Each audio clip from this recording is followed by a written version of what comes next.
A lot going on down in Austin as we are now in the final days of the Texas legislative session, and visiting with us right now from the Texas Public Policy Foundation, our good friend Chuck DeVore. Chuck, good morning. Hey, good morning. It's wonderful. There's no more drought, huh? Yeah, it's nice, and you guys have had a little bit of rain.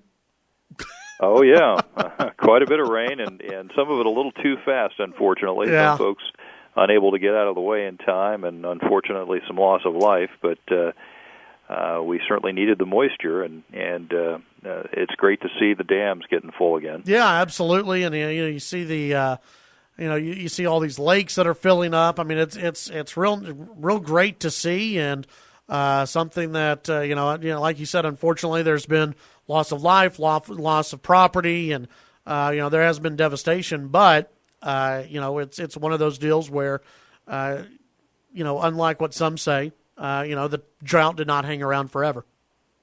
That's right. That's right. Chuck, let's take a look at what's happening. Only a few days left in the legislative session, and tell our listeners who maybe aren't real familiar with the process what's going to happen over the next few days that are left. Well, in the next few days that are left, they're basically rushing to pass as many bills as they can because in a bicameral system where you've got a House and the Senate, you have to have both chambers pass the same legislation that's exactly the same to the precise period and comma. Right? There can't be any difference between the version of a bill passed at the House or the Senate. So the House passes a bill.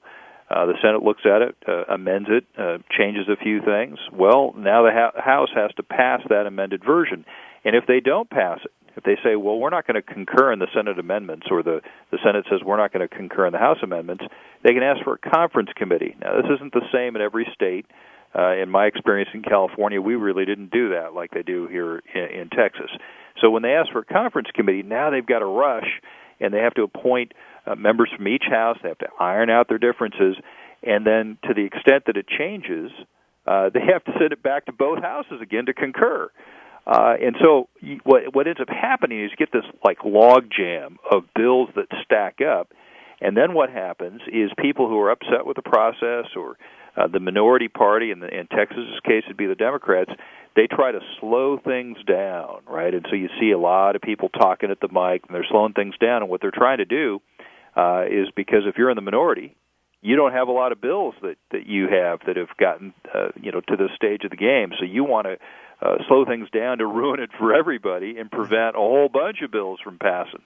And so there's a lot of panicking, and tempers get short, and people's patience is at an end, and it's really quite a tense, very busy, hectic last few days.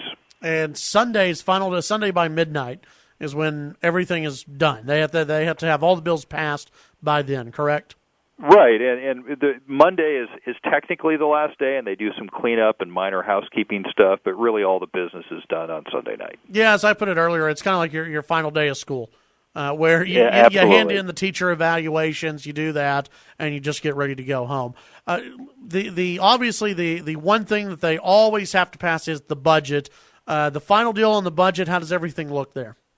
Well, it's really pretty remarkable. The thing that we've gotten used to as a conservative group that is concerned about free markets and having a government that's affordable, that the people of Texas can pay for, the thing we've gotten used to is inevitably, if the House says, well, we want to spend $2 billion, and the Senate says, well, we want to spend $3 billion, let's have a conference, they almost always compromise at $4 billion, right? So they don't compromise at $2.5 billion. They always compromise higher than what either chamber wanted, because that's the way the horse trading always seems to work. And so we were kind of bracing ourselves for that being the usual thing, where they spend more money than they should.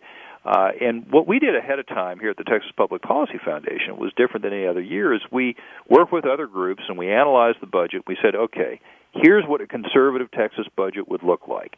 And we based it on population plus inflation based on last year's budget. And we put that marker out before session even started. And we said population plus inflation would be 6.5%. We would consider any conservative budget being no more growth than 6.5%, and that would be for state funds and all funds. Now, all funds includes federal money, right? Well, I'll be darned if the legislature didn't approve a budget where the all funds increase, which includes federal funds, is only 3.6%. So, almost just a little more than half of the marker we sent down to 6.5, and the state funds increases 5.8%. Again, under the 6.5% of population plus inflation.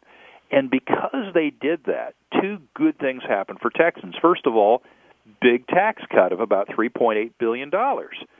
So, I mean, how many states out there are cutting taxes right now, right? Only Texas has this huge tax increase, probably the largest in state history, $3.8 billion.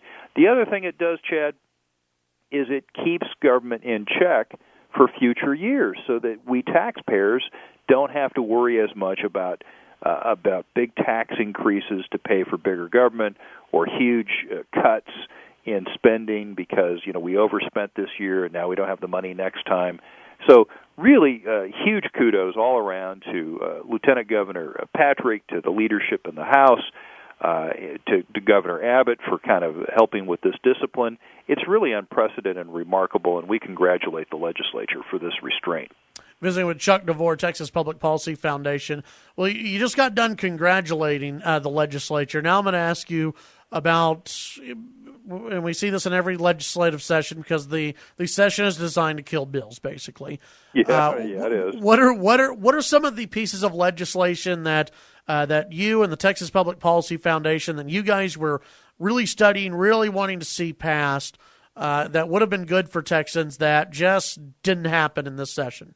Well, school choice is number one, really number 1, 2, and 3.